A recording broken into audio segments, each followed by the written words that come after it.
Salam gaderli vatandaşlarım. Bu gepleşigi bildiriş hükümünü de kabul edip bilersiniz.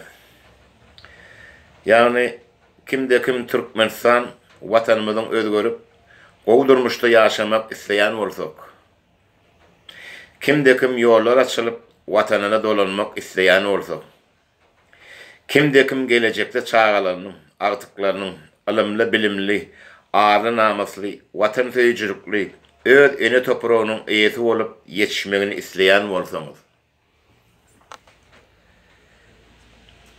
biz sizi Halkın Sesi kanalına abone olmaya çağırıyoruz.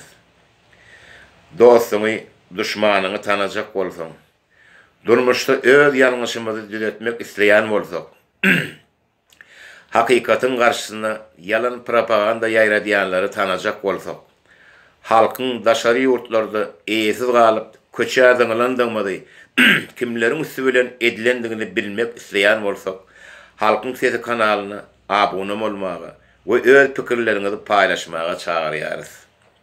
Biz hakiki Türkmen olacak bolsak, tarihimizi bilecek bolsak, biz yurdu o tarafa ütgöçecek bolsak, sizi abone olmağa çağırıyoruz. Biz adat erkin durmuştu ve Avrupa, Amerika ýaly ösen yurtlar ýaly bolup yaşamak isteyen bolsak, Halkın Sesi kanalına abone olun ve her günkü geçirilen gepleşikleri dinläp öz pikirlerinizi aýtmagy çağırýarys.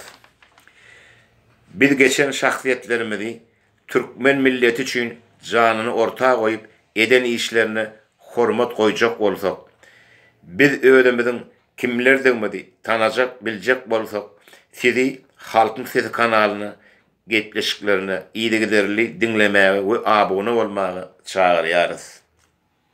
İnha vatandaşlar, kıyskaça size aýtjak bildirişim hem de gepleşigim. Sag bolun, sagykda görüşelim.